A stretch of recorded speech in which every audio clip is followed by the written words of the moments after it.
In Venezuela, representative of the Eternal Commander Hugo Chavez Foundation opened a hall in homage to the first meeting between Hugo Chavez Frias and the leader of the Cuban Revolution, Fidel Castro Ruz. The human rights organization known as Euromed Human Rights Monitor denounced that Israel is committing urban massacres in Gaza. The Russian government condemns the support of the Ukrainian regime to various terrorist organizations in the Sahel region.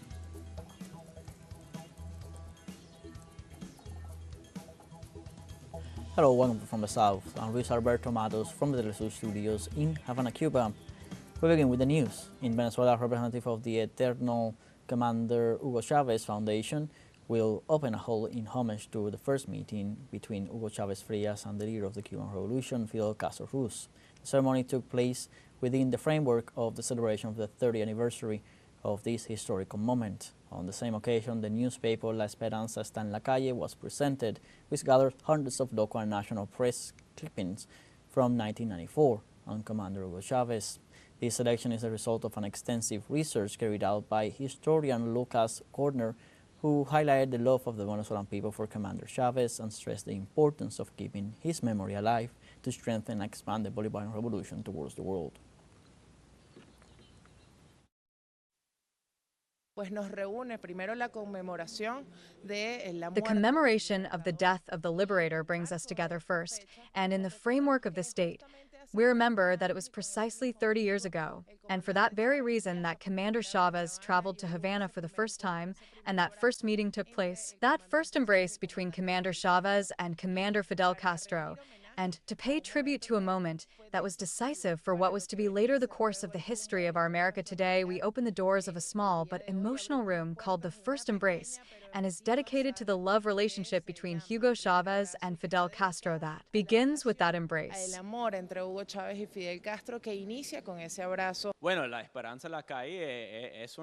Well, hope in the street is a slogan of the commander which came out. Even when he returned to the street, that was the slogan that went out everywhere. People started to paint hope is in the street. Because Chavez at that time said that the salvation of the people, it was not in Rafael Caldera, it was not in Miraflores. He said, I am not going to Miraflores. I'm going to the catacombs of the people. I'm going to build a revolution together with the people.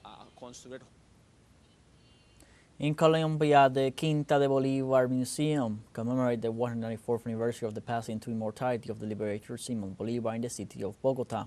The commemorative act was attended by the diplomatic representation of Venezuela created in Colombia, members of the Advisory Commission of Foreign Relations, and of the National Congress. Likewise, authorities commemorate the legacy of the liberator with a floral tribute, remembering also his influence in the unity and integration of Latin America, which brought justice, emancipation, and self-determination to the peoples. In this sense, participants highlighted the important role played by Venezuela in the peace of the Colombian country and made a call to abandon the polarization that separates the sister nations. Venezuela has played a very important role historically. This is not of today. Venezuela has accompanied many attempts at peace since practically the 90s and has always been very firm. It has played a fundamental role today as guarantor at the dialogue table in good times and in bad, in crises, and when things are going well. So all our gratitude to this place, to this commitment, and to this vocation for peace.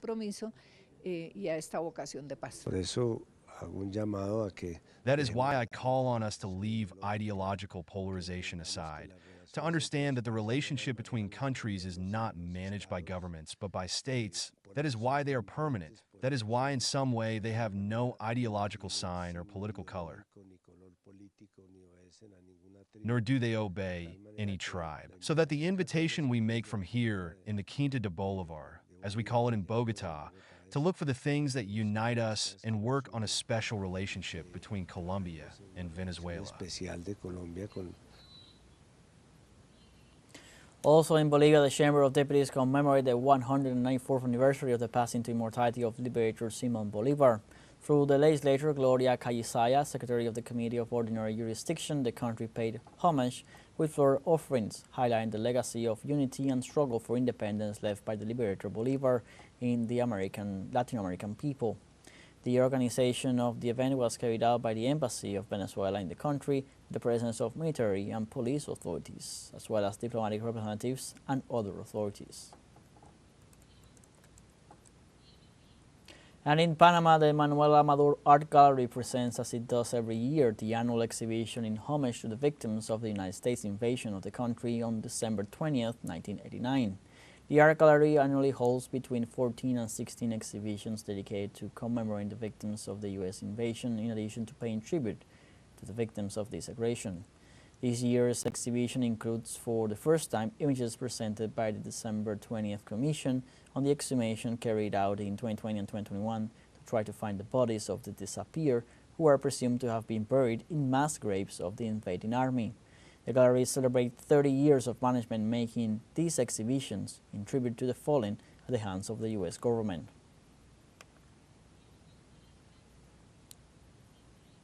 We now have a short break coming up, but first remember you can join us on TikTok at teleSUR English, where you'll find news in different formats, news updates, and much more. We'll be right back. Stay with us.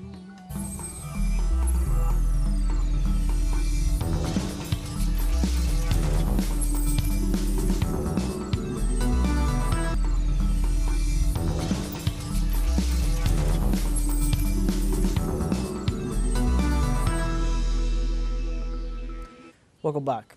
The Ecuadorian court will resume Wednesday the case on the sanction imposed by the Ministry of Labor against the Vice President Veronica Abad after having suspended the hearing 4 times. If the court ruled out in favor of Abad, the sanction against her would be abrogated, which deprived her from duty for 150 days earning no wages.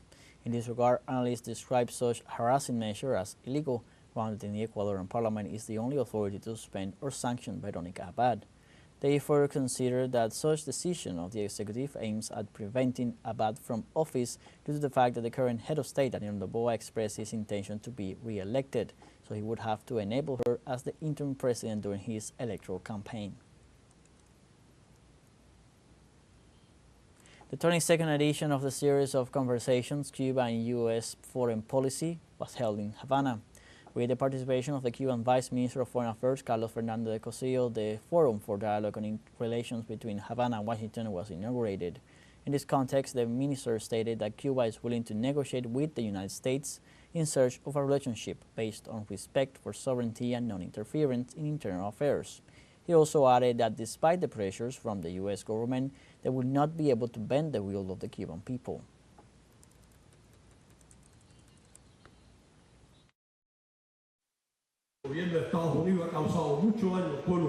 The U.S. government has caused much harm to the people of Cuba and continues to do so, and may cause even greater harm in the years to come.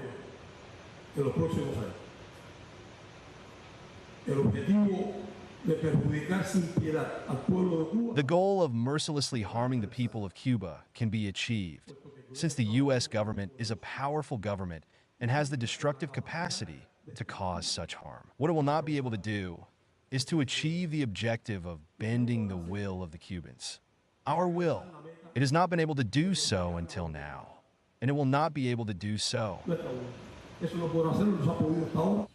And this Tuesday, Cuba celebrated the 10th anniversary of the return of its 5 heroes to the island with a political and cultural event. President Miguel Díaz-Canel and Commander Raúl Castro, among other representatives of the executive and the Communist Party, led the celebration. The Cuban people and guests of various nationalities celebrated in Havana this historical epic that recalled the loyalty, firmness, and dignity of Gerardo Hernández, Ramón Labañino, Antonio Guerrero, René González, and Fernando González, who firmly stood up to the unjust sentence imposed by a U.S. court.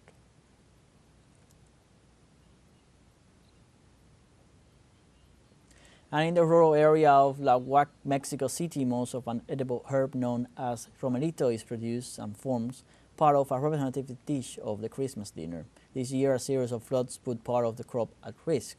Let's see more details. Don Gustavo has been a fruit and vegetable merchant for 45 years. He knows that during the Christmas season, his customers are looking for fresh romerito to prepare it with mole for Christmas dinner. Mr. Gustavo explains that the romerito has not become more expensive for this season because the supply of this product is abundant. Debido a que el abasto de este producto es abundante. The price of romerito is currently good. It is difficult for it to go up or down 2 or 3 days before it even goes down when there is a lot. But there are times when it is scarce, and then the price of the product is even double 2 or 3 days before. It is the law of supply and demand. This time it will not be like that, because there is a lot in the central supply center. You can see trucks with a lot of romerito. Don Gustavo reconoce que los Don romeritos Gustavo recognizes that romeritos, a classic dish on the capital's tables during Christmas dinner, remains but is losing ground to other options. ¿Sigue siendo una tradición en las mesas mexicanas? Is romerito still a tradition in the Mexican tables? Yes, it is still quite a lot. Not like before, it used to be sold in huge quantities by the bundle. Now we are bringing 20, 30 kilograms, but before we used to sell 2 or 3 bundles of 60 kilograms. 10 to 15 years ago, we used to sell a lot of romerito. Para algunos capitalinos, For some los people in the capital, romeritos are a must on their Christmas table, and they are buying them in advance. The price is maintained, always fresh above all, always with good quality. At home with my grandparents, we always used to eat romeritos, then with my parents, and now here at home. a principios de octubre pasado, In early October, unusual rains flooded 22 hectares of romeritos in Mexico City. Putting the crop at risk, the local government supported the producers. We are fulfilling the commitment of the head of government, and on her behalf we are delivering seed so that this productive agricultural cycle is not lost and that in December we will have romeritos. We know the importance of romeritos for the area. Mexico City is the #1 producer of romeritos at the national level. para este 2024, By 2024, production is expected to exceed 130 tons, thus guaranteeing supply. el esfuerzo conjunto entre el gobierno local The joint effort between the local government and the producers of the rural area of the Tláhuac municipality made it possible to rescue dozens of hectares that were affected by atypical rains during October, thus avoiding a shortage of romerito during the Christmas season. Antonio Aranda, TeleSUR, Ciudad de México. We have a second short break coming up, but before, we invite you to visit our YouTube channel at teleSUR English. There you'll be able to rewatch our interviews, top stories, special broadcastings, and more. Hit the subscribe button and activate the notification bell to stay up to date on the world's most recent events. Fun short break, don't go away.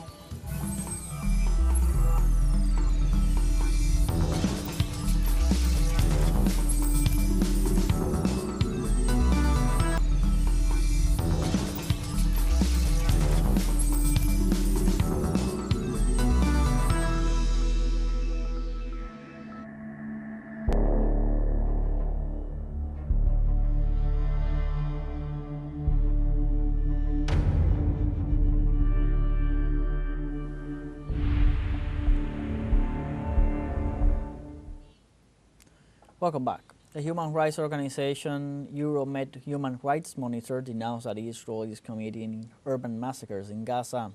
The organization denounces that the tactics employed in Gaza by Israeli troops, ranging from aerial bombardment, rubber explosives, and bulldozers demolishing residences, have reduced entire towns in the Palestinian enclave to rubble.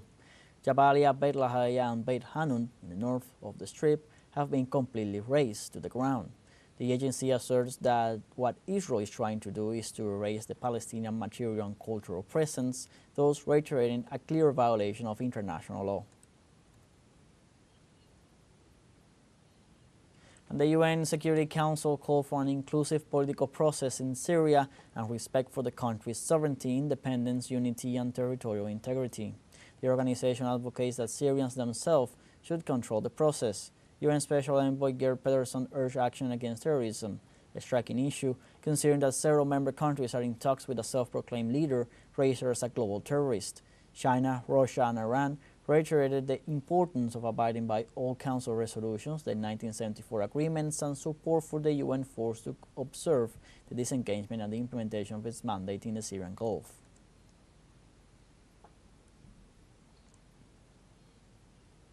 And the Arab League again called for the establishment of an independent Palestinian state with its capital in the occupied East Jerusalem.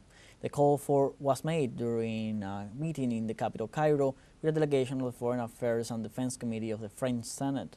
The Secretary General of the Arab League, Ahmed Al-Boughaid, stressed the importance that the Arab world attaches to the French recognition of the Palestinian state within the borders of June 1967. The official affirmed that the creation of a Palestinian state will bring peace based on justice and dignity. And the Iranian government warned of responding firmly in case the West decides to implement the snapback mechanism again. The snapback mechanism, created in 2015 within the Joint Comprehensive Plan of Action, enabled the United Nations to impose sanctions against Iran if it violates its nuclear commitments. In this regard, Amir Said Iravani, representative of Iran to the United Nations, assured that pursuing such aggressive policy will trigger a steadfast response. Likewise, the diplomat argued that the European Troika's unfounded allegations are based on political interest. Moreover, Iravani reaffirmed his nation's everlasting commitment to continued cooperation with the International Atomic Energy Agency, noting that Iran has always harnessed nuclear energy for strictly peaceful purposes.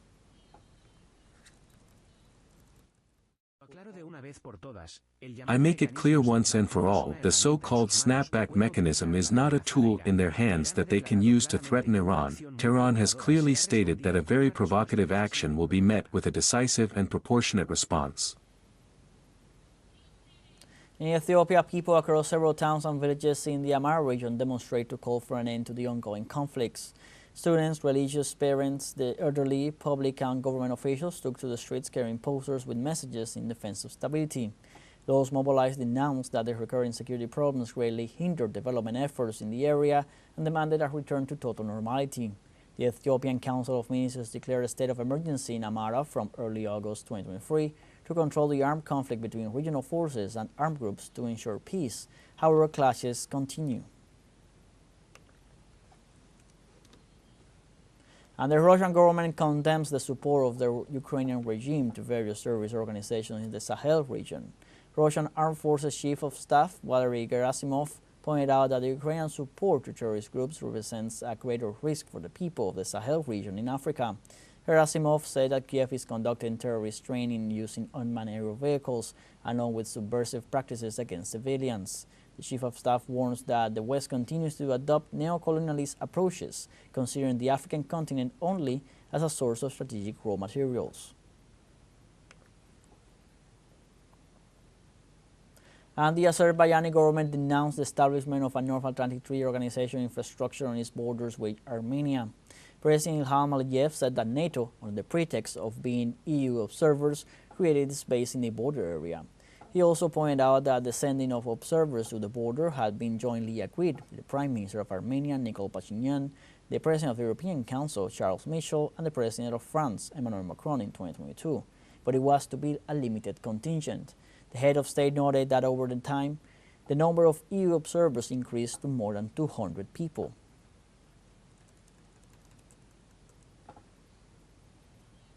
And in China, the Foreign Ministry spokesperson Lin Jian condemned the statements made by some U.S. politicians on the fight against drugs in that Asian nation. The diplomat denounced that U.S. authorities distort information about Beijing's anti-drug operations. Furthermore, he pointed out that China is one of the countries with the highest number of controlled substances, as well as the strictest regulations in the world.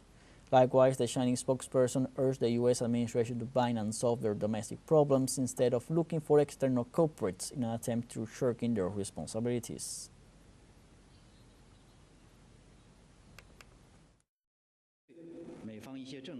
China firmly opposes some U.S. politicians who distort facts, spread fake information and discredit China's drug control efforts. In terms of anti-narcotics, China has the strongest determination, the most ruthless policy, and one of the best global records. China has classified the largest number of substances, and the nation has the strictest drug control worldwide. Every day, China's anti-narcotics authorities fight off the illicit diversion of precursor chemicals in strict accordance with the law, ensuring that corresponding companies run their businesses in accordance with the laws and regulations. Like this, we have come to the end of this news brief. You can find these and many other stories on our website, telesurenglish.net. Also join us on social media, Facebook, X, Instagram, Telegram, and TikTok. For teleSUR English, I'm Luis Alberto Matos. Thank you for watching.